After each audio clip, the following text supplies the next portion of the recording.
अस्सलाम वालेकुम। Joint session के साथ मैं हूँ सैयद आयशा नाज। इमरान खान साहब को आप सुन रहे थे। इमरान खान साहब अब भी इदारों से ही मुतालबा कर रहे हैं कि वो सूरत हाल का नोटिस लें। बहरहाल 21 दिसंबर बड़ी अहम तारीख तस्वुर की जा रही थी। गवर्नर साहब ने जो एतमाद का वोट लेने का कह दिया था, लेकिन तारीख बदल गई, वज़ीर आला नहीं बदले। वज़ीर आला तो बदस्तूर इजलास में मुनक्किद करा रहे हैं, ग्रैंड प्लान की मंजूरी दे रहे हैं, और दूसरी तरफ जो डी नोटिफाई किया जाना था, डिक्लेरेशन आना था, वो भी नहीं आया।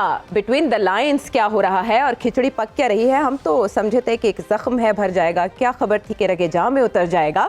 ये कुछ रगे जाँ में उतरने का मामला ही है, क्योंकि सिप्तैन खान साहब हमें आज बता रहे हैं कि वो क्या कहना चाह रहे थे और उधर से क्या हो रहा था। सिप्तैन खान साहब हमें क्या कह रहे हैं वो सुनते हैं। हमारा ख़त तैयार है, अगर वो डी नोटिफिकेशन की तरफ जाते, उस ख़त वाले इख्तियारात को हम इस्तेमाल करते। मैंने वक्ती तौर पे वो ख़त रोक दिया है, ये बात ख़त्म हो सकती है। सुबह गवर्नर साहब अपना वोट ऑफ कॉन्फिडेंस भी वापस ले लें, नो कॉन्फिडेंस भी वापस ले लें, और फिर अगर 48 घंटों से ऊपर अगर हम टाइम लगाएं तो हम बदनीति पे हैं, तो वरना मैं चुप हूँ, इलेक्शन की डेट दे दें। यानी दोनों तरफ दो दो कदम पीछे हटें। कुछ ऐसी ही उम्मीदें दूसरी तरफ पीडीएम को भी हैं कि अब मामला जो है वो तरलों तक आ गया है और कहा जा रहा है कि इखलाकी जवाज़ नहीं रहा परवेज़ इलाही साहब के पास, खुद ही इस्तीफ़ा देकर चले जाएं घर। यानी अब तक दिले खुश फहम को तुझसे हैं उम्मीदें। ये कुछ ऐसा ही काम हो रहा है, दोनों तरफ आगे नहीं बढ़ पाए इस मामले के ऊपर। लेकिन ज़ाहिर है कल जुमे का दिन है, बहुत अहम दिन है, इस दिन की तारीख दी गई थी और अब इस दिन पर कुछ ना कुछ तो होना ही है। लेकिन दूसरी तरफ पसे पर्दा जो मुज़ाकरात मामला सीट एडजस्टमेंट के ऊपर चल रहे हैं, वो कहाँ तक पहुँचे? ये सारे मामलात सिचुएशन कल जहाँ थी आज भी वहीं हैं, जूं की तूं हैं, बट पर्दों के पीछे यकीनन कुछ ना कुछ चल रहा है। वो क्या है, डिकोड करने के लिए हमारे साथ आज मौजूद हैं इस्लामाबाद से राना मुबशर साहब, उनके हमरा हैं अबूज़र सलमान नियाज़ी साहब, सैयद इमरान शफ़क़त में स्टूडियोज़ में मौजूद हैं, और हस्ब मामूल अतर काज़मी भी हमें वीडियो लिंक पर ज्वाइन कर रहे हैं। अतर, गवर्नर आज नहीं लगा, लेकिन राना सनाउल्लाह कहते हैं कि आईनी वज़ीर आला भी नहीं रहे परवेज़ इलाही साहब, वो परवेज़ इलाही साहब जो कैबिनेट मीटिंग्स भी कर रहे हैं और ग्रैंड प्लान की मंजूरी भी दे रहे हैं। ऐसे लगता है कि कुछ हुआ ही नहीं, कोई मसला ही नहीं है। दूसरी तरफ हम ये देख रहे हैं कि रेंजर्स भी तैनात कर दी गई है गवर्नर हाउस के बाहर, और इमरान खान साहब भी खिताब कर रहे हैं, एहतजाज भी हो रहा है बड़े पैमाने पर, और तवक्को की जा रही है कि कुछ ना कुछ आज से कल के दरमियान होगा या कल से परसों के दरमियान, यानी होना ही होना है 3-4 दिन की जो आपने टाइम लाइन दी है उसके दौरान। बट अपनी अपनी डफली, अपना अपना राग, इसके बीच कान पड़ी कोई आवाज आपको समझ आ रही है? देखें शायद बहुत सारे लोगों को तो चीजें समझ नहीं आ रही, लेकिन जिन लोगों ने अपने काम कर दिए वो सारी ये डफलियां बज रही हैं, ढोल बज रहे हैं, और चाहे इसको कहें सियासी फायरिंग हो रही है, जो कुछ भी हो रहा है, इस सारे के जो भी ये एपिसोड चल रही है, इसके बीच में कुछ लोगों के काम बिल्कुल सीधे हो रहे हैं। आज एक बहस तो लगी भी है कि गवर्नर साहब ने आईनी इकदाम उठाया या स्पीकर साहब का जो इकदाम था वो आईन से मुनाफी था, लेकिन इस सारी चीज के अंदर देखें, समझने की चीज ये है कि ये हो रहा क्यों है। ये हो रहा इसलिए है कि अब नवाज शरीफ साहब को भी नैब के कानून में जो तब्दीली हुई थी उसके तहत उनको भी रिलीफ मिल गया, उनका तोशाखाना का रेफरेंस वापस हो गया। वजीर आजम के दामाद आज सरकारी प्रोटोकॉल में वजीर आजम हाउस की सिक्योरिटी में वो जो अदालती मफरूर थे वो अदालत में पेश हुए, उनको भी वहां से रिलीफ मिल गया, उनकी भी जमानत हो गई। तो ये जो आपको एक तरफ अफरा तफरी नजर आ रही है, एक तरफ केओस नजर आ रहा है, इस अफरा तफरी और केओस के ऊपर सबकी नजरें, लेकिन जो दूसरी तरफ सुकून और बिल्कुल बड़े इत्मीनान से जो चीजें हो रही हैं उसके ऊपर किसी की नजर नहीं है। वो इसीलिए हो रहा है सब कुछ कि दूसरी तरफ अफरा तफरी है, और इलेक्शंस की तरफ ना जाने की वजह भी यही है। इस सारा ये जो निजाम इस वक्त एक तरह से कहते हैं कि बहरान का शिकार है, इसको बहरान ये मसनूई तरीके से क्रिएट किया गया है। देखें, 13 जमातों की हुकूमत है, वो 13 जमातें जब अपोजिशन में थी, क्या वो एहतजाज नहीं करती थी? क्या वो इलेक्शंस की डिमांड नहीं करती थी? क्या वो लॉन्ग मार्च लेके नहीं आई थी? क्या मौलाना साहब ने यहाँ पे धरना नहीं दिया था जिसमें सहाफियों ने भी जाके जो है वो खिताब किया था? आजकल तो सहाफी या फिर आपको उन्हीं को मानती है ये हुकूमत जो इनके जलसों में खिताब करे या इनकी काबीना में हो या पीसीबी के अंदर हो, उसके अलावा तो ये किसी को सहाफी नहीं मानते। तो ये सारा कुछ क्रिएट करने की कोशिश करते रहे ना 3 साल, कुछ उस वक्त आपको बहरान क्यों नहीं लग रहा था? तो अभी तो एक बंदा सिर्फ एहतजाज कर रहा है, तो इतना बड़ा बहरान किस तरह हो गया? ये जान के एक बहरान की कैफियत क्रिएट की जा रही है ताकि अपने काम सीधे होते रहे, और दूसरा इलेक्शंस की तरफ हमने नहीं जाना, और जो इनसे मुल्क चलाया नहीं जा रहा, जो इकोनॉमी संभाली नहीं जा रही, और मुल्क जिस नहज में पहुंच गया है, ताकि कल ये कह सकें जनाब देखें उन्होंने अफरा तफरी क्रिएट की हुई थी, उन्होंने बहरान पैदा किया हुआ था। भाई 3 साल तो आप भी यही करते रहे, तो उसको क्यों नहीं बहरान पैदा हुआ? तो ये इस वजह से अब जो इनकी अपनी एक तरह से अहलियत की कमी है थोड़ी सी, जिसकी वजह से मुल्क की मईशियत और दीगर जो हालात हैं वो पूरी कौम के सामने, उसको एक तरह से पर्दा उसके ऊपर डालने के लिए या बहाने के तौर पे इस्तेमाल किया जा रहा है कि जनाब वो जो एक शख्स जो है वो जो मुतालबा कर रहा है उसकी वजह से पूरे मुल्क में बहरान है। बाकी ये है कि देखें सियासतदानों ने ही फैसला करना है। अब देखते हैं ये कब फैसला करेंगे। जमहूरियत अगर नाम ही की सही, पाकिस्तान में जमहूरियत तो है, तो कब तक आप जमहूर से छुप के बैठे रहेंगे? कभी ना कभी खान साहब कह रहे हैं उन्हें हर तरह से ब्लैकमेल करने की कोशिश की जा रही है, तो आपके ख्याल में नोइंग इमरान खान वो ब्लैकमेल हो सकते हैं? देखिए, ना सिर्फ कोशिश की जा रही है बल्कि मैं आपको खबर दे रहा हूं, उनको पैगामात भिजवाए जा रहे हैं कि आपकी मजीद ऑडियोज आएंगी, आपकी वीडियोज आएंगी, मुख्तलिफ जरियों के से उनको पैगामात ये भिजवाए गए हैं, उसमें सियासतदान भी शामिल हैं। उसके अलावा मुख्तलिफ सहाफियों को ये खबरें जान के लीक की गई हैं कि जनाब आप ट्वीट्स करें, आप बात करें कि जनाब अभी तो ये ऑडियो एक आई है, इसके बाद बहुत कुछ आना है। तो उनको तो ये ब्लैकमेल करने की कोशिश की जा रही है, लेकिन मेरा नहीं ख्याल कि वो ब्लैकमेल इस मौके होंगे। आप अगर इमरान खान से खुद भी अगर प्रेस कॉन्फ्रेंस करवा देना कि जनाब मैं जो कर रहा हूं वो बड़ा गलत है, लेकिन इस वक्त जो कौम जिस नहज में पहुंच चुकी है और गुज़िश्ता 6 महीनों के दौरान जो कौम ने देखा है, मुझे नहीं लगता उससे कोई फर्क पड़ेगा। कोशिश अलबत्ता ये करते रहेंगे, ये कोशिश करते रहेंगे, और कोशिश का कहीं ना कहीं अंजाम तो ज़रूरी है कि किसी न किसी नतीजे पे पहुंचा जाए। सैयद इमरान शफकत साहब, जब परवेज़ इलाही साहब और हमजा शहबाज साहब के दरमियान मैच ठन गया था, बात ठन गई थी, तो सुप्रीम कोर्ट ने ना सिर्फ ये बताया था कि परवेज़ इलाही साहब वज़ीर आला होंगे, बल्कि ये भी बता दिया था कि हल्फ वो किससे लें, अगर ये ना माने तो इधर। तो उसके बाद से लेकर अभी तक वो रिव्यू में है मामला। अब वो सिचुएशन उससे वर्स्ट है या आपको वैसी लगती है और वहाँ से इंटरवेंशन के बाद ही मामला सुधरेगा?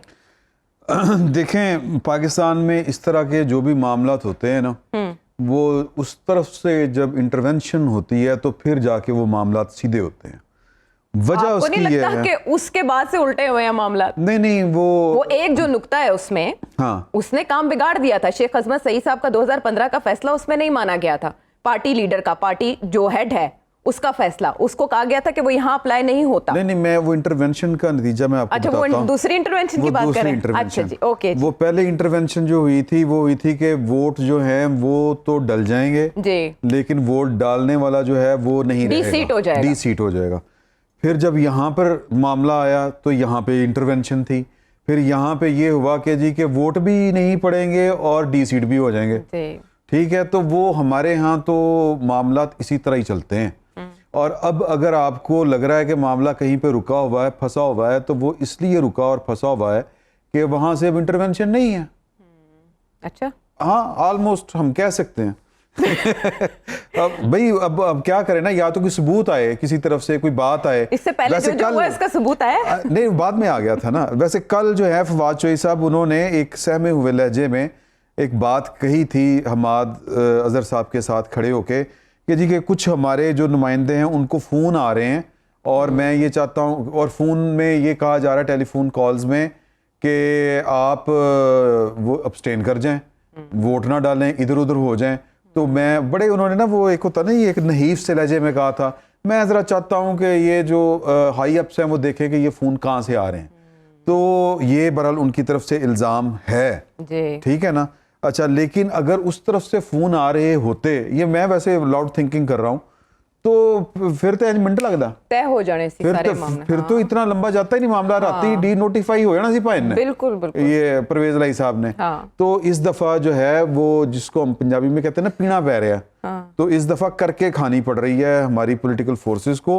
आदत नहीं है, आदत नहीं है अपने ऑन पे सियासत करने की। आज बिलावल भुट्टो जरदारी साहब ने एक बात कही प्रेस कॉन्फ्रेंस में, उन्होंने कहा कि अगर हमने फौरी इलेक्शन करवा दिए तो इमरान खान साहब को जो अंदर से सपोर्ट है वो इलेक्शन जितवा देगी। फिर उन्होंने नीचे थोड़ी सी वजाहत की आगे चल के कि जी फौज में तो वो सपोर्ट नहीं है अब आसम नीर साहब की वजह से, लेकिन कहीं और पे सपोर्ट है। अच्छा, अब ये कहीं और पे सपोर्ट अब लब्ध बिरो के कितने, वो मेरा ख्याल है कि वो किसी लीगल फोरम के ऊपर कोई इशारे कर रहे थे। अच्छा, ये जो मुझे समझ आ रही बात, ठीक है ना। तो लेकिन मैं उनको ये वैसे उनको तो नहीं समझाया जा सकता, उनको तो सारी समझे हैं, लेकिन उनको भी मैं सिर्फ यही रिक्वेस्ट कर सकते हैं कि हमने जो देखा है माजी में कि उनको भी कोई कहता है तो वो आते हैं और होता है, और वो जनाब सारा कुछ ऑटो पे नहीं होता, ऑटो पे नहीं होता। और अगर वहां पर नहीं हो रहा इस वक्त तो फिर इसका मतलब है कि उनको कोई कह नहीं रहा। अच्छा, खामोशी होना नहीं होता, मतलब इजाजत नहीं होती अगर कोई खामोश है? नहीं वो ਹੁੰਦਾ कि निबड़ लो आपस ਵਿੱਚ। अच्छा, ਅਸੀਂ ਤੇ ਹੁਣ मतलब ਸਾਡਾ ਕੀ ਕੰਮ ਹੈ ਇਹਨਾਂ ਕੰਮਾਂ ਦੇ ਨਾਲ। लेकिन मैं आपको एक बात बताऊं, बात ये है कि जो नीम वो कहते हैं ना, खामोशी भी नीम रजामंदी होती है, खामोशी की भी एक जुबान होती है। बकौल आसिफ गफूर साहब, जी आसिफ गफूर साहब ने सरेआम कहा, सुनहरी कॉल है। तो ये जो खामोशी है ना, जो आज खान साहब ने 335वां तरला लिया है पाकिस्तान के इदारों से, वो इसीलिए लिया है ना कि वो खामोशी तोड़े हैं। और वो जो खामोशी है वो इसीलिए है कि भाई तेरी लोड़ नहीं है किसानों। सर मैं बार बार ये बात करता हूँ कि पाकिस्तान की जो भी सूरत हाल है, इकोनॉमिक जो कंडीशन है पाकिस्तान की, वो उनको सबसे बेहतर पता है, और जिनको सबसे बेहतर पता है वो चुप है। वो इसलिए चुप हैं कि उनको पता है कि खान साहब क्या करके गए थे, अब क्या हो रहा है और आगे क्या सीन होना है। उनके पास ऑप्शन नहीं है कोई, क्या नहीं है ना, वो तो कर लें। आप ये देखें ना कि जिनको धुतकार के निकाला गया था जी, अब वो वापस आए हुए हैं जी, बिल्कुल। और जो लाडले थे वो गली गली रुलते फिर रहे हैं, 335वां तरला ले रहे हैं जी। तो मतलब ये हमें जो बातें कही जाती हैं, सुनाई जाती हैं, और जो प्रैक्टिकली बातें हैं वो जरा थोड़ी सी डिफरेंट है। और वो एकदम से ये जो पॉलिटिकल साइंस जो होती है ना, ये वो वाली साइंस नहीं होती कि H2O होएगा तो जनाब पानी बन जाएगा। नहीं, ये नहीं होता कि ये फोटोस्टेट मशीन नहीं है सियासी अमल जो है कि आप इस तरफ से शनाख्ती कार्ड डालेंगे, नीचे से निकल आएगा। तो वो जो कुछ होते हैं, जो चीजें चल रही हैं, आप देखें ना कि एक वो गाड़ी को धक्का लग रहा हो, ब्रेका लग दी भी लग। आपका नाम ना हकीम सैयद इमरान शफकत होना चाहिए। आपने हिकमत की बातें बड़ी इसमें कर दी हैं, और जिनको समझ आ सकती है वो समझ सकते हैं। राणा साहब हुण जरा तुसी मामला आसान करो, कदों तक पंजाब असैम्बली दी पानी विच मधाणी फिरदी रहेगी? परवेज इलाही साहब अगर आईनी वज़ीर आला नहीं रहे तो नोटिफिकेशन क्यों नहीं अभी तक जारी हो सका? और अगर स्पीकर साहब ये समझते हैं कि गवर्नर ने अपने इख्तियार से तजावुज किया तो अदालत क्यों नहीं गए? ये राणा साहब तो पहले दोवां पासे हो ड्रामेबाजी रही। वैसे ये मैं आपको बात राणा साहब ही दसणगे ना ड्रामे दा स्क्रिप्ट कित्थों आ रहा है? वैसे इमरान साहब ने ना गल वैसे ठीक की है। दोवें पासे इत्थे ना एवं इत्थे थिएटर लगा है, जिहड़ा वो नहीं अपना वो थिएटर चलदा उत्थे, की ना है जी उसदा, अलमरा थिएटर। और उत्थे जितने ठीक है अलमरा जिहड़ा थिएटर लगा हुंदा है ना, वो बड़ा अच्छा हुंदा। राती बैठ के लोग देखदे ने, बड़े बैठ के अलमरा जांदे होणे, होर भी बड़े थिएटर ने इधर। राणा साहब जो की कहते ने, जो पिया मन भाए वो सुहागन, ये सुहागन होण दे चक्कर ने सारे। अच्छा राणा साहब, ਤੁਹਾਡੇ ਤਬਸਰੇ ਤੇ ਨਾ ट्विटर ਤੇ ਲੋਕ ਪੁੱਛਦੇ ਨੇ ਕਿਸੇ ਇੱਕ ਪਾਰਟੀ ਦੀ ਫਨਕਾਰੀ ਦੀ ਜ਼ਿਆਦਾ ਤਾਰੀਫ ਕਰੋ, ਕੋਈ ਇੱਕ ਜ਼ਿਆਦਾ ਅੱਛਾ ਐਕਟਰ ਹੁੰਦਾ ਹੈ, ਕੋਈ ਇੱਕ ਜ਼ਿਆਦਾ ਅੱਛਾ ਡਰਾਮਾ ਕਰ ਰਿਹਾ ਹੁੰਦਾ ਹੈ, ਉਹ ਕੌਣ ਹੈ ਜਿਹੜਾ ਨਹੀਂ ਖੇਡਣ ਡਿਆ? अच्छा मैं सीधी नहीं, ये इमरान साहब आज बड़े फ्रंट फुट पे खेड रहे ने, गल वैसे ठीक है, लेकिन द पॉइंट इज मैं एक दी तारीफ नहीं कर सकता, मैं रियलिटी चेक दे सकना, जी हकीकत है सामने रख Danga. Let the people decide, वो आपे फैसला कर लैन की है की नहीं है। बट द पॉइंट इज, अच्छा ऑप्शन की गल कर रहे सन इमरान साहब। अच्छा मैं एक गल दसा, ऑप्शन जिहड़ियां ने ना हमेशा होंदियां ने, और plan A, plan B, plan C हमेशा इंटैक्ट होंदा है, गल याद रखना। ये नहीं हो सकता कि प्लान जिहड़ा इक्को ही होए और उत्थे ही जाके गोट फस जाए, नहीं इंज नहीं होंदा। प्लान ए भी होंदा है, बी भी होंदा है, सी भी होंदा है, और वो इंप्लीमेंट जो करने का वेला आंदा है उस वेले इंप्लीमेंट भी होंदा है, भावें जिहड़ा मर्जी सी करना होए या बी करना होए या ए प्लान करना होए। So that is not a issue, वो चलता है। हाँ एक गल ठीक है इमरान साहब की कि जिन्होंने सही पता है ना इकॉनमी की सिचुएशन का, और इकॉनमी दे नाल होया की है। राणा साहब उर्दू वाले रूट पे आ जाओ, उर्दू वाले रूट पे आ जाओ राणा साहब। आप पे पंजाबी सवाल कर दो, मेरी बारी आती है तो उर्दू आ जावा मैं, चलो तुसी कहंदे हो तो मैं उर्दू ते आ जाना। एनीवेज, अच्छा नाउ द पॉइंट इज कि those who are sitting behind the scene apolitical, you know, they say that they are apolitical. अब मैं अंग्रेजी ते आ गया हूँ, और मैं they are apolitical, let them be apolitical, मतलब उनको apolitical रहने दें। अगर उनको apolitical नहीं रहने देंगे ना आप, उनको ऐसी जोर जबरदस्ती घसीटदे पे हो तुसीं उन्हां नूं, ये जिन्ने पॉलिटिशियन है ना घसीट रहे ने उन्हां नूं, let them be apolitical। वो नहीं करना चाहते, पॉलिटिकल इंटरफेरेंस नहीं करना चाहते, ना पॉलिटिशियंस को बताना चाहते हैं कि जनाब क्या है क्या नहीं है। So let them be there, you know, जहाँ पे वो हैं। बट मुझे जो नज़र आ रहा है वो आयशा ये है कि द पॉइंट इज़ कि all these political parties and all these politicians, they are not working out, they are not heading towards the solution. कोई सोल्यूशन की तरफ ये लोग नहीं जा रहे। और क्यों ये दिन ब दिन जो है ना, हर चौथे महीने पंजाब में जनाब एक नवा जनाब अखाड़ा लग गया होता है। हर चौथे महीने पंजाब में कोई ना कोई इशू खड़ा हुआ होता है। सो ये जो सिचुएशन है ना, सबसे बड़ा सूबा, आधे से ज़्यादा पाकिस्तान, वहाँ पे जो सिचुएशन बना दी जाती है ना हर दूसरे चौथे महीने, ये एक सिचुएशन जो है ना, ये कहीं ना कहीं इसको रोकना पड़ेगा। अगर नहीं रोकेंगे ना तो एक सीरियस सिचुएशन बन जाएगी। और ए पॉलिटिकल जो है ना, वो ए पॉलिटिकल हर वक्त या हमेशा के लिए नहीं रह सकेंगे, ये याद रखिएगा मेरी बात। सो क्योंकि वो भी अफेक्ट होंगे अल्टीमेटली, क्योंकि स्टेबिलिटी नहीं होगी पॉलिटिकल तो इकोनॉमिक स्टेबिलिटी नहीं होगी, इकोनॉमिक स्टेबिलिटी नहीं होगी तो सिक्योरिटी जो है वो भी लिंक्ड है उससे। सो वो आप उनसे कहें कि जनाब तमन्ना करें, ख्वाहिश करें कि जनाब वो ए पॉलिटिकल ही रहे। वो तो जो चीफ थे जो चले गए, उन्होंने कहा था जी ए पॉलिटिकल रहेंगे। सो अगर तो कंटिन्यूटी रहती है, जो कि मुश्किल होता है, कि जो नए चीफ आते हैं उनके अपनी माइंड होता है, उनकी अपनी सोच होती है, उनकी अपनी अप्रोच होती है। सो अगर वो डिफरेंट तरीके से सोचें अगर किसी भी स्टेज पे जाके, तो वो आप उनको ड्रैग करने की कोशिश कर रहे हैं। उनको ये पॉलिटिशियंस जो है इतनी अनसर्टेनिटी क्रिएट करके उनको ड्रैग करने की कोशिश कर रहे हैं। अगर आपको और हमें समझ आ रही है तो ये उनको भी समझ आ रही होगी पॉलिटिशियंस को, लेकिन कुछ मजबूरियां होती हैं जो इंसान के आड़े आती हैं और इस तरह की सिचुएशन डेवलप होती है। बट काफ लीग क्या कर रही है? अगर पार्लिमानी पार्टी के इजलास में 9 मेंबर्स आ जाते हैं, एक अमेरिका में वो भी हिमायत का यकीन दिला देते हैं, तो एतमाद का वोट लेने में मुजायका क्या था? दूसरा ये कि कामिल अली आगा साहब की बुनियादी रुकनियत ख़त्म कर देते हैं चौधरी शुजात के खिलाफ एक करारदाद मंजूर करने पर। ये अभी ताज़ा आया है सामने ये लेटर। तो ये काफ लीग के अंदर क्या चल रहा है? काफ लीग के अंदर ना ये जो सेकंड जनरेशन है ना आयशा, जो चौधरी शुजात साहब की और चौधरी परवेज़ इलाही साहब की सेकंड जनरेशन जो है, एंड चौधरी वजाहत साहब की भी, ये जो सेकंड जनरेशन है ना इन तीनों की, ये यहाँ पे इश्यूज हैं उनकी सब की आपस में। जो वजाहत साहब हैं और परवेज़ इलाही साहब हैं, उनकी सेकंड जनरेशन आपस में मुत्तफिक है, ठीक है, वो एक ही फ्रीक्वेंसी पे हैं, एक ही पेज पे हैं। But when it comes to like Chaudhry Shujaat Hussain sahab, तो उनके जो साहबजादे हैं वो डिफरेंट पेज पे हैं, उनके डिफरेंट अप्रोच है। सो ये एक डिफरेंस ऑफ ओपिनियन आ गया है, जो कि हम सारी ज़िंदगी समझते रहे थे कि चौधरी शुजात साहब और चौधरी परवेज़ इलाही साहब जो कि कज़न्स हैं आपस में, वो एक भाई हैं, शायद सके भाई हैं।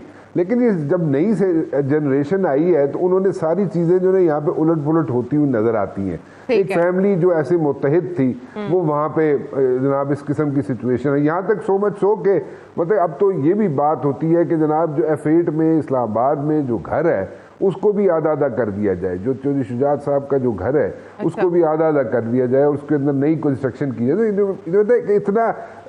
इतने उस लेवल पे जहाँ पे तकसीमें शुरू हो जाएं जायदादों की, या एटलीस्ट बातें शुरू हो जाएं जायदादों की, तो you can very well imagine कि वो सिचुएशन कहाँ तक पहुँच चुकी है। तो वो उस सिचुएशन तक अगर बात पहुँच गई, आई एम सॉरी मुझे ये बात करनी नहीं चाहिए थी, लेकिन देन अगेन यहाँ तक बहुत पहुंच चुकी है बात। तो वहां पे आप लोग क्या एक्सपेक्ट करते हैं कि आगे क्या सिचुएशन होगी? आगे सिचुएशन इसी तरह ही है। और लेकिन power game is very different. Power game आपकी जैसे, मेरे जैसे, न्याजी साहब जैसे, इमरान जैसे और हमारे दोस्त अख्तर साहब जिनके मेहमान आए हुए हैं बाहर इंग्लैंड से, उन जैसी नहीं है। हम दोनों एक दूसरे का ख्याल करते हैं, हम एक दूसरे का दीद लिहाज करते हैं, but power game is different. Power game के अंदर सिचुएशन डिफरेंट बन जाती है। सो वो उसमें हम उसमें कोई ऐसी सिचुएशन बन सकती है जो कि रिश्तेदारी इससे आप ये सीखें कि राजदान नहीं बनाते हर किसी को, वो जो बातें हैं वो पब्लिक होने का एक वक्त होता है। राजदान नहीं बनाया इन्होंने, वो राजदान बनाया नहीं इन्होंने, वो वो आपकी इन्फॉर्मेशन है। हाँ जी, आपकी अपनी इन्फॉर्मेशन। जी अतर, एक जुमला ऐड कीजिए। नियाजी साहब काफी देर से बोर हो रहे हैं, हमने उनकी तरफ जाना है। जी जी, मैं छोटा सा जुमला ऐड कर दूं। जिस तरह इन्होंने कहा कि देखें जी, जायदाद तकसीम करने पे बात आ गई है। बात यह है कि ये जो पाकिस्तान है, ये किसी की जायदाद नहीं, ये 22 करोड़ जो अवाम है वो इसके वारिस हैं। लेकिन सियासी जमातें जो है जिस तरह का वो किरदार अदा कर रही हैं, लगता है इसी तरह के वो इस मुल्क को भी अपनी जाती मलकियत समझती हैं, जाती जायदाद समझती हैं कि जब भी सूबा संभालना है तो बेटे को लंदन से बुला लो, भाई को उधर से बुला लो। भाई ये पाकिस्तान किसी की जायदाद नहीं है। खुदारा इसको 22 करोड़ जो अवाम है उनके मफाद को सामने रखते हुए फैसले करें। बिल्कुल, और लोग इससे बहुत तंग और आजिज भी आ चुके हैं इस सिस्टम से। बहरहाल आहिस्ता आहिस्ता करके ज़ाहिर है एवोल्यूशन होता है ये सारा प्रोसेस। लेकिन वापस आते हैं इस इशू की तरफ। और अबू सर, कल का दिन बहुत अहम है और इस पर अपनी अपनी इंटरप्रिटेशन है कि कल ये हो सकता है, ये हो सकता है। अब आप मुझे ये बताएं कि दोनों पार्टीज कहा जा रहा, आपने कहा अगर जा सकती है तो पीडीएम जा सकती है, जब ये सिचुएशन अभी प्रिवेल करने वाली थी।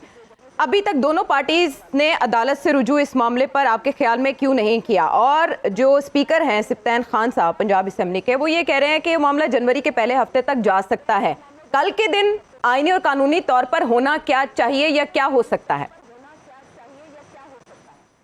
देखें, अगर गवर्नर साहब ने रिमूवल का नोटिफिकेशन करना होता चीफ मिनिस्टर का, तो वो अभी तक कर चुके होते, एम्पल टाइम था। मेरे ख्याल से they are themselves not sure कि क्या कानूनी जो उसकी रिक्वायरमेंट्स हैं वो पूरी हुई हैं कि नहीं हुई।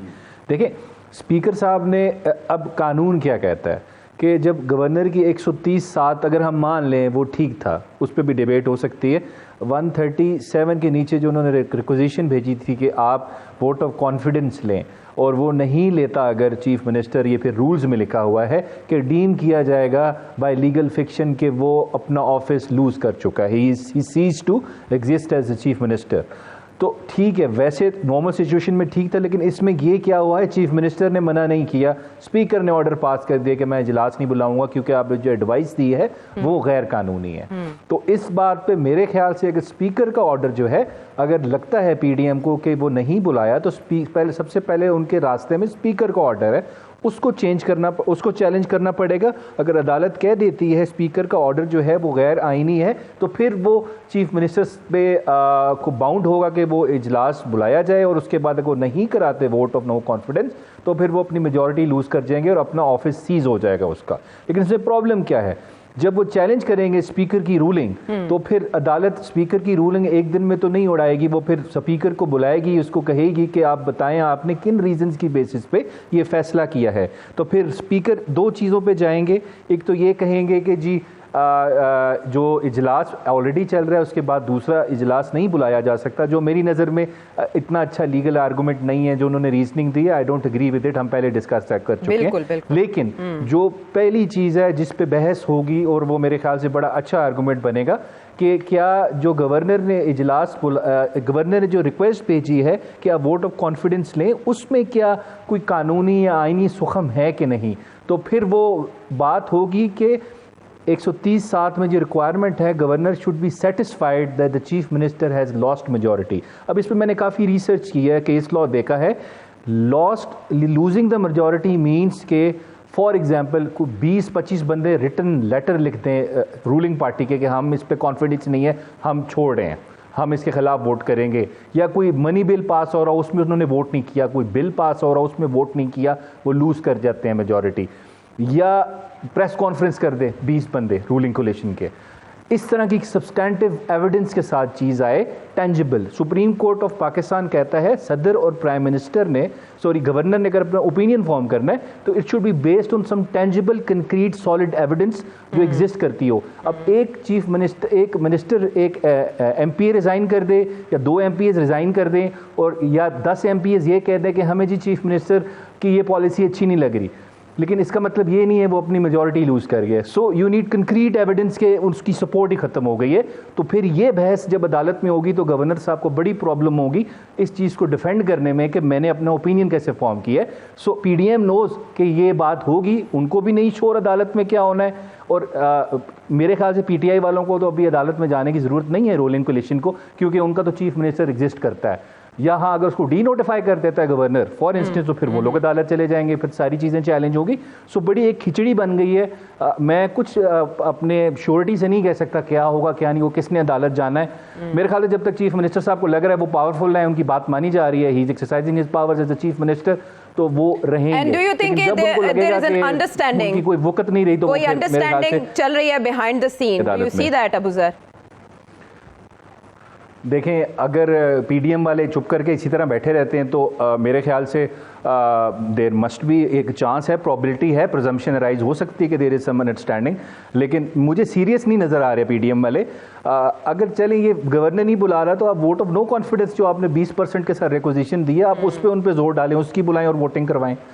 तो कल जो सेशन होने जा रहा है, चाह रहे थे कि परवेज इलाही साहब, हाँ कल तो असेंबली तहलील करने के लिए कहा गया था ना कि हम कल असेंबली तहलील करेंगे, लेकिन रूल्स क्या कहते हैं कि कल पहले तहरीक अदम एतमाद पर वोटिंग कराई जाएगी। देखिए असेंबली अब तहलील नहीं हो सकती, वो तो नहीं हो सकती, लेकिन वोटिंग तो करानी चाहिए ना कल के इजलास में, क्योंकि नोटिस हो चुका है ना अब उसका वोट ऑफ नो कॉन्फिडेंस का, तो तहलील का तो सवाल ही पैदा नहीं होता। तो अब दो वोटिंग्स होनी है, एक वोटिंग होनी है वोट ऑफ नो कॉन्फिडेंस पे, वो 7 से 14 दिन के दरमियान होनी है जो मैंने आपको बताया था उस दिन, और दूसरी है वोट ऑफ कॉन्फिडेंस पे वोटिंग, वो जो गवर्नर ने बोली है, लेकिन वो तो मान नहीं रही है लोग, हमने नहीं करानी, तो फिर वो तो नहीं होगी। जब तक स्पीकर नहीं चाहेगा तो अदालत ही कहेगी तो होगी। तो ये एक सारी एक बड़ी पेचीदा सी सिचुएशन है, इस पे हम कुछ सर्टेनिटी से मैं कुछ नहीं कह सकता क्या होना है क्या नहीं। अच्छा, वोट ऑफ नो कॉन्फिडेंस पे जब विफाक में आया था, आप इस पे सर हिला रहे थे, तो ब्रेक पे जाने से आप ये कहिए वहां से आया था वोट ऑफ नो कॉन्फिडेंस पे कि ये टाइम ड्यूरेशन है, इस दिन करानी। अब कल क्या आपके ख्याल में होने जा रहा है? पहले वोट ऑफ नो कॉन्फिडेंस का मामला, हाँ वो वोट ऑफ नो कॉन्फिडेंस के ऊपर वो उसको टेकअप किया जाएगा, कम से कम 3 दिन और ज्यादा 10 दिन तक आपने साथ में वो निपटाना होता है। इस तरह तो बेसिकली चीजें कुछ और है। मेरा ख्याल है कि आप ब्रेक ले लें तो मैं फिर चले ब्रेक लगा लेते हैं और इसका जो सस्पेंस है वो बरकरार रखते हैं। वापस आते हैं ब्रेक के बाद।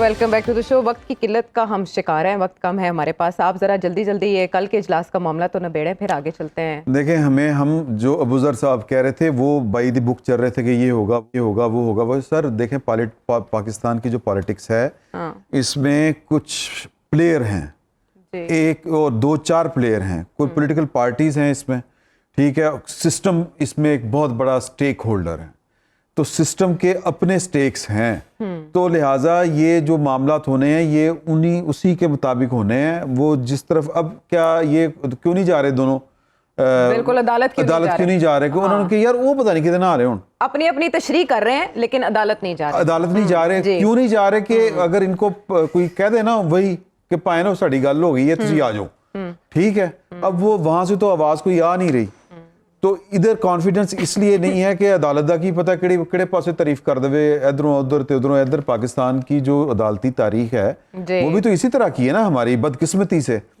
तो यहाँ पर जो सबसे बड़ा फरीक है उसको कोई छेड़ नहीं रहा, और वो सबसे बड़ा फरीक है और सबसे ताकतवर फरीक है वो पाकिस्तान के अवाम है। अच्छा, पाकिस्तान खान साहब तरला 335वां तरला जो डाल रहे हैं अदारों को, वो कौम के साथ तरला डालें, कौम को निकालें। वो जानते हैं अपनी मकबूलियत, आपको लग रहा है, लेकिन वो अपनी मकबूलियत जानते हैं। वो उनकी मकबूलियत हमने 2 दफा देखी है। एक दफा 26 नवंबर अक्टूबर को, जुलाई मई को, और दूसरी दफा देखी है हमने 26 नवंबर को। उनकी मकबूलियत तो उनकी तरह यूटर्न ले जाती है साथ। तो लिहाजा अगर सर पाकिस्तान आज अगर ये करोड़ों लोग जो हैं वो सड़कों पर हों तो कौन रोक सकता है इमरान खान साहब का रास्ता? ठीक है, कौन रोक सकता है? इलेक्शंस में भी देखी है आपने, बाई इलेक्शंस में भी मकबूलियत तो देखी है ना, वो तो साबित बाई इलेक्शंस देखें, फिर बात वही है कि फिर वो जो इलेक्शंस वो थे उसकी हर बंदा अपनी तशरीह कर रहा है, अब अपना ख्याल है। अगर खान साहब अगेन वही कि खान साहब को इतना कॉन्फिडेंस है कि वो जो ज़िमनी इंतखाबात के रिजल्ट उसी तरह के आने हैं, इतना उनको कॉन्फिडेंस है, तो आ जाएं लेके लोग। इलेक्शन की तारीख तो मांग रहे हैं ना सैयद इमरान शफकत साहब, लेकिन मिल नहीं ना रही। बहुत कुछ रहे ने, मांगते माफी भी रहे ने, नहीं माफी नहीं मांग रहे, ये तो सिर्फ कयास सराइयां हैं। नहीं क्या सराइयां, खान साहब जी क्या सराइयां नहीं है, ये डीजी ISPR और उनकी देखे ना कि जी रात को वो प्रेस वो तो फिर उसका भी एक बैकग्राउंड है। वो फिर कह रहे थे इमरान खान साहब कि अगर उस पे मैं तबसरा करूंगा तो बात बहुत बिगड़ जाएगी और आगे तक जाएगी। चाह रहा था एक बात, नहीं वैसे टाइम थोड़ा रह गया, कम है, आप कहीं ना कहीं बात कह दीजिएगा। अतर अब सिचुएशन यूं है कि इमरान खान साहब बात तो करते हैं कि उन्हें मुहिम चलाने की भी जरूरत नहीं है, वो मकबूल है और इसमें कोई दो राय नहीं है, वो पाकिस्तान के पॉपुलर लीडर हैं, but at the same time जो सीट एडजस्टमेंट के मामलात, सिचुएशन का फायदा उठा के काफ लीग जो इमरान खान साहब से करवाने जा रही है, 45 सीटों तक बात पहुंच चुकी है, वो कौमी असम्बली और सूबाई असम्बली की मिला के हैं। यानी कि इमरान खान साहब जो अमेरिका की गुलामी से आज़ादी की बात करते थे, अब वो परवेज लाई साहब के हाथों ब्लैकमेल होंगे या रमाल होंगे या उनके चुंगल में फंसे रहेंगे आगे भी। देखिए, पहली बात तो ये है कि इमरान खान का मुतालबा क्या है इस वक्त। वो कह रहे हैं इंतखाबात करवाएं। इंतखाबात में कौन फैसला करेगा? पाकिस्तान के अवाम फैसला करेंगे। तो अगर हुकूमत ये समझती है कि खान साहब जो है वो गैर मकबूल है और उनके साथ कोई नहीं है, तो फिर तो बेहतरीन मौका है कि आप इंतखाबात करवा लें। वो क्यों नहीं इंतखाबात की तरफ जा रहे? इसलिए कि उनको भी हकायक का पता है।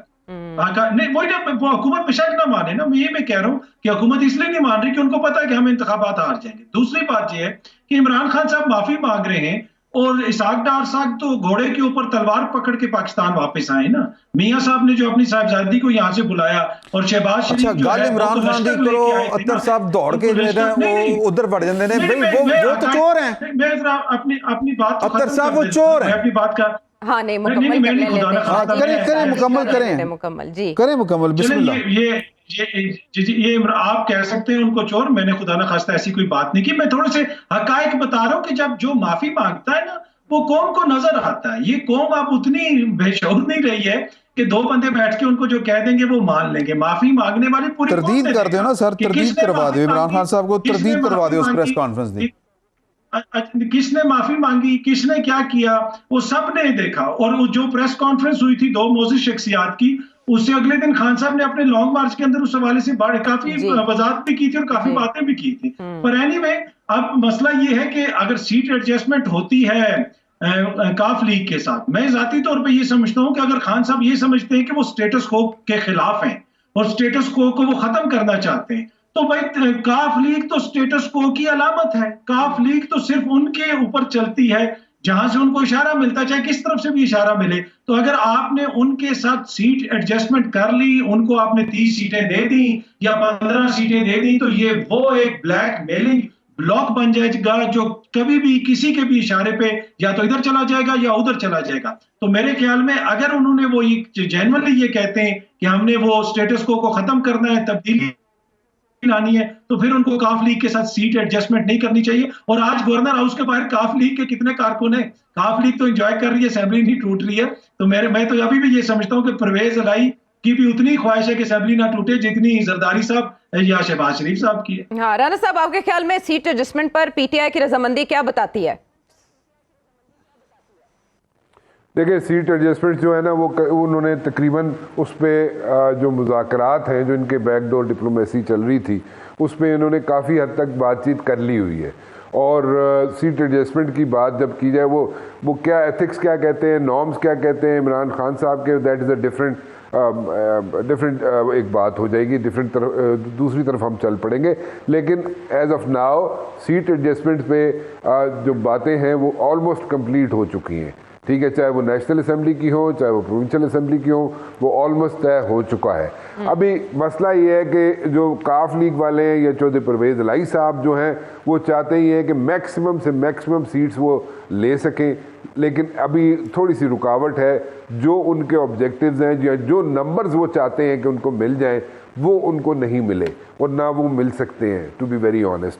वहाँ पे इश्यूज़ हैं, लेकिन मेरी इतलात ये है कि कम से कम 19 सीटों पे जो है उन्होंने बातचीत अपनी मुकम्मल कर ली हुई है। कुछ लोग कहते हैं जी 13 सीटों पे हो गए, लेकिन मेरी इतलात ये है कि वो 19 सीटों पे उनकी बातचीत कंप्लीट हो चुकी है। लेट्स सी आगे क्या करते हैं। जितना उनको ज़्यादा सीट्स मिलेंगी क्यू लीग को, वो उनके लिए बेनिफिशरी होंगे डेफिनेटली। लेकिन मेरे ख्याल में 19 हो चुकी हैं, 19 सीटों पे उनकी रजामंदी हो चुकी है। 13 लोग कहते हैं, लेकिन मैं ज़रा थोड़ा सा उस पर इत्तफाक नहीं करता। मेरे ख्याल में 19 सीटों पे रजामंदी अभी तक हो चुकी है। अब इसको कैसे लिया जाएगा, आवाम कैसे लेंगे, इलेक्शन में कैसे लेंगे, इमरान खान साहब के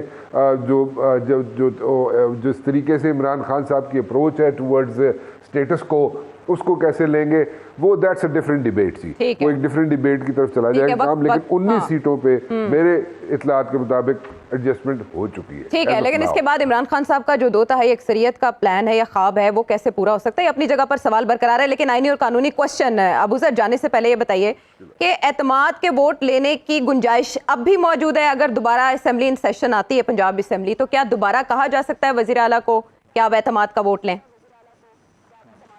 देखें, इतमाद की बात आप नो कॉन्फिडेंस की बात नहीं कर रही मैं, कॉन्फिडेंस का वोट लेने की, कि दोबारा वज़ीर आला को कहा जाए या वो खत्म हो गई बात ही गवर्नर साहब की तरफ से जो आई?